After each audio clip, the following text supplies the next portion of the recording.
Olá, eu sou Roberta Mustaki, fisioterapeuta do CPEC. Sigo aqui com a nossa proposta dos posts do T21, que é a síndrome de Down, do canal.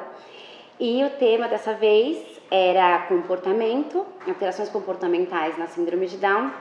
Convidei alguns profissionais e dentre eles estou aqui com a doutora Sônia Casarim, uma das maiores autoridades da psicologia na síndrome de Down. Queria agradecer muito que você aceitou o meu convite. E lá vão as 3 perguntas que vão para todo mundo. Quais as 3 alterações comportamentais mais comuns na T21 dentro da sua experiência? Bom, em primeiro lugar, agradeço o convite. É um prazer estar aqui e participar dessa série de entrevistas do canal.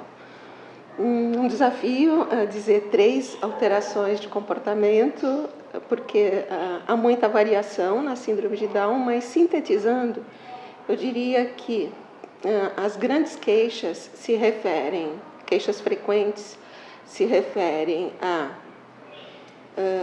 rigidez de comportamento, uma tendência ao que a gente chama de ritualização. Então, em quase todas as idades, a pessoa pode repetir muitas sequências de comportamento e ter uma rigidez. É uma queixa bastante frequente ou uma característica bastante frequente que nós observamos. Também bastante frequente é o que a gente pode chamar de oposicionismo. Não é a primeira resposta, né? Eu costumo dizer, é um não inconsistente. Muitas vezes a pessoa com síndrome de Down, ela começa já a atender aquilo que está sendo proposto, enfim, a se adaptar à situação, mas a primeira fala dela é não. E também comportamentos disruptivos, né? Os repentes. De repente a criança sai da brincadeira, de repente ela sai de uma situação, né? Então também é uma queixa bastante frequente ou uma característica bastante frequente que nós observamos.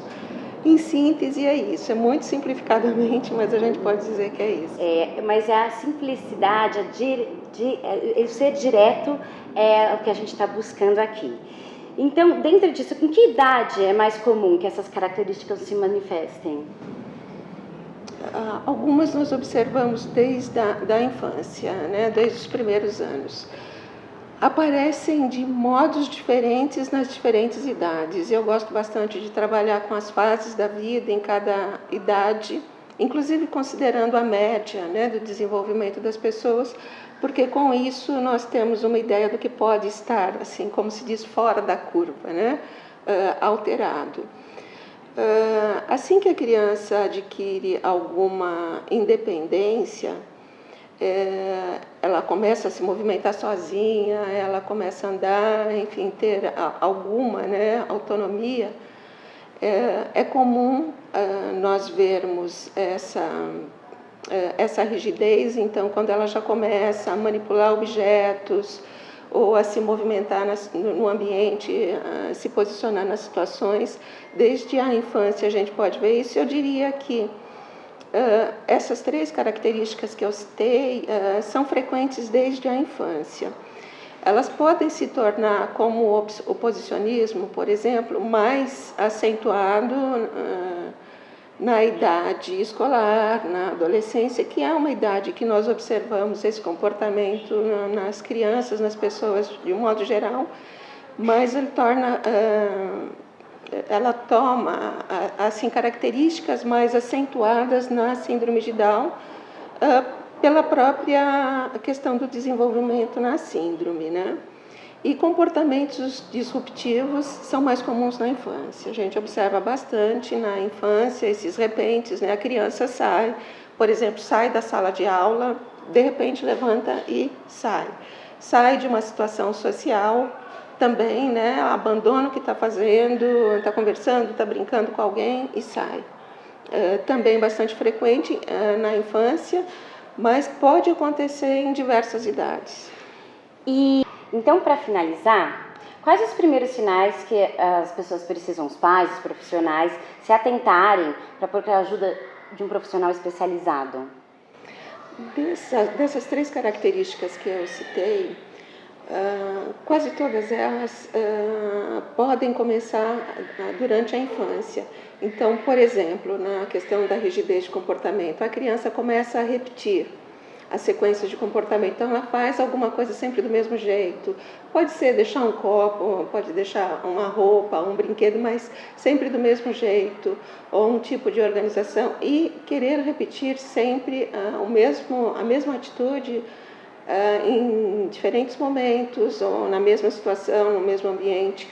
Quando a criança começa a repetir isto muitas vezes, já na infância, é interessante procurar ajuda, procurar quebrar essa sequência de comportamento para ela perceber que há outras alternativas. E caso não tenha acontecido na infância, pode aparecer em fases mais tardias da vida, né? Na adolescência, na idade adulta, na terceira idade. Isso pode começar também, né? Mas é interessante a gente ver que desde a infância podem acontecer essas alterações. Comportamentos disruptivos são muito comuns na infância também, são os repentes da criança, né? Ela sai da brincadeira e não avisa ninguém, sai correndo da sala de aula, né? Então, tudo muito repentino, sai de uma interação social, também pode começar na infância, se não acontecer, eventualmente na adolescência, no adulto, eu diria que talvez seja um pouco mais raro, a dinâmica é um pouco diferente. E a outra característica que eu citei, né, eu falei a rigidez, o oposicionismo também. O oposicionismo também acontece bastante durante a infância e pode começar em outras fases da vida, mas ela pode continuar a vida inteira. Então a gente tem que estar sempre lidando com isso. Quando isso precisa de ajuda, quando as pessoas que convivem, né, com a pessoa que tem síndrome de Down não conseguem mais manejar a situação, quando se torna difícil, por exemplo, processar uma rotina, manter rotinas, manter as atividades organizadas, porque a pessoa está apresentando esses comportamentos, é a hora de procurar ajuda. Obrigada, doutora. Eu agradeço muito a oportunidade e estamos aí, né? Meus contatos ficam aí, estamos à disposição para esclarecer. Obrigada. Obrigada.